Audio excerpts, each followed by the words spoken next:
નમસ્કાર, આપ જોઈ રહ્યા છો જેકેએસની ગુજરાતી વાત. તો કેશોદના ઇન્દિરાનગર પ્રાથમિક શાળા ખાતે પ્રફુલભાઈ પાનસેરિયાએ શાળાનો કલરવ એવા બાળકોનો પુસ્તકો આપી શાળા પ્રવેશ કરાવ્યો હતો. સમગ્ર વાત કરવામાં આવે તો જૂનાગઢ જિલ્લામાં શાળા પ્રવેશોત્સવના બીજા દિવસે કેશોદની ઇન્દિરાનગર પ્રાથમિક શાળા, નાનાભાઈ ભટ્ટ પ્રાથમિક શાળા તેમજ સિદ્ધાર્થ હાઈસ્કૂલ તેમજ સરકારી એલકે હાઈસ્કૂલ તેમજ હઠીસિંહજી વિનય મંદિર તેમજ શારદા વિનય મંદિર, રાજમહેલ પ્રાથમિક શાળા તેમજ કેશોદના શાળા પ્રવેશોત્સવ કાર્યક્રમમાં બાલ વાટિકામાં 110 તેમજ ધોરણ 1 અને 9 માં 226 એમ કુલ 336 વિદ્યાર્થીઓ ભાઈઓ બહેનો શાળામાં પ્રવેશ કરાવ્યો હતો. કાર્યક્રમની શરૂઆત દીપ પ્રાગટ્ય અને સરસ્વતી વંદના કરીને શાળાના બાળકોને પુસ્તકો ભેટ આપી ઉપસ્થિત તમામ મહેમાનોનું સ્વાગત કર્યું હતું. ત્યારબાદ જિજ્ઞાસાબેન મકવાણાએ બેટી બચાવો બેટી પઢાઓ વ્યક્તિત્વ આપ્યું હતું તેમજ શાળાની વિદ્યાર્થીની ડિમ્પલે સ્વચ્છતા ત્યાં પ્રભુતા વિશે વ્યક્તિત્વ આપ્યું હતું. ત્યારબાદ શિષ્યવૃત્તિ પરીક્ષા તેમજ જ્ઞાન સાધના પરીક્ષા, નૃત્ય કળા તેમજ આરબીઆઈ ક્વિઝ સ્પર્ધા તેમજ શાળાની વાર્ષિક પરીક્ષામાં અવ્વલ આવેલ વિદ્યાર્થીઓ તેમજ શાળામાં 100% હાજરી હોય તેવા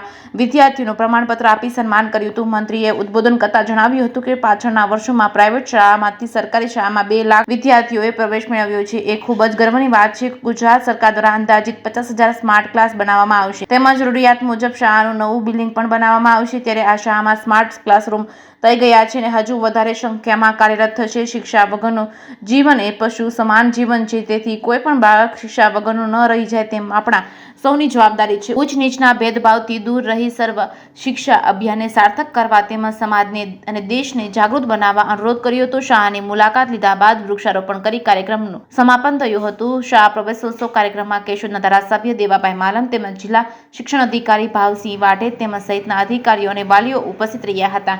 જેકેએસની ગુજરાતી સાથે રાજુ પંડ્યા, કેશોદ. કેશોદમાં ઇન્દિરાનગર પ્રાથમિક શાળાના આજ પ્રવેશ ઉત્સવની અંદર અમારા ધારાસભ્ય, મારી ટીમ, જિલ્લાના શિક્ષણ અધિકારીઓ સાથે જ્યારે પૂરા ગુજરાતની અંદર શાળા પ્રવેશોત્સવ થઈ રહ્યો છે ત્યારે આજે ઇન્દિરાનગરની આ શાળાની અંદર પ્રવેશ ઉત્સવ ખૂબ સરસ રીતે વાલીઓ, શિક્ષકો સાથે ઉજવવામાં આવ્યો. આજે 2001થી આજ સુધીની યાત્રામાં 20% ડ્રોપ રેશિયો હતો. 100 બાળકો પ્રવેશ લે જન્મે અને 100 બાળકો પ્રવેશ લે, ત્યારે 20%ના રેશિયાને ઘટાડી આજે ઇક્વલ થયું છે. 100 બાળકો જન્મે છે, 100 બાળકો શાળામાં પ્રવેશ લે છે. આ એક નરેન્દ્રભાઈએ આપેલી એ શિક્ષણ માટેની અમૂલ્ય ભેટ છે. પ્રવેશ ઉત્સવ એ એક જ્ઞાનનું પૂજન છે. જ્યારે બાળક શાળામાં દાખલ થાય છે ત્યારે વાલીઓ સાથે અને એક ઉત્સાહભેર, કારણ કે બાળક પોતાના જીવનની શીખવા માટેની, જ્ઞાન પ્રાપ્ત કરવા માટેની પહેલી ડગલી છે.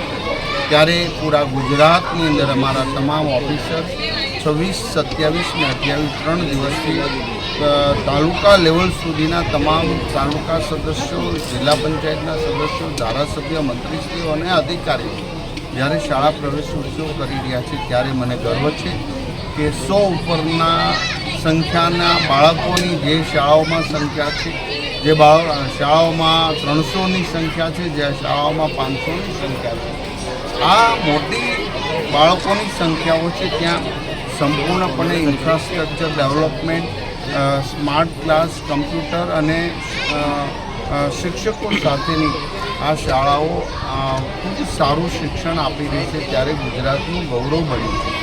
1 વર્ષની અંદર ગુજરાતમાં પહેલા ધોરણથી 12th સુધી પ્રાથમિક શાળા, માધ્યમિક કે ઉચ્ચ માધ્યમિક, સરકારી અને ગ્રાન્ટેડ, પ્રાઇવેટ શાળામાંથી 2 લાખ સ્ટુડન્ટ્સ જ્યારે સરકારી શાળામાં 1 વર્ષ, 1.5 વર્ષની અંદર દાખલ થયા હોય, એ સૂચવે છે કે મૂલ્યતા સાથે બેસ્ટ શિક્ષણ આપણે આપી રહ્યા છીએ.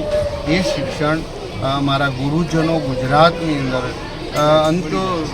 નાનામાં નાના ગામ સુધી આ શિક્ષકો તનતોડ મહેનત કરી શિક્ષણ જ્યારે આપી રહ્યા છે, એમને પણ દિલથી શુભેચ્છા પાઠવું છું.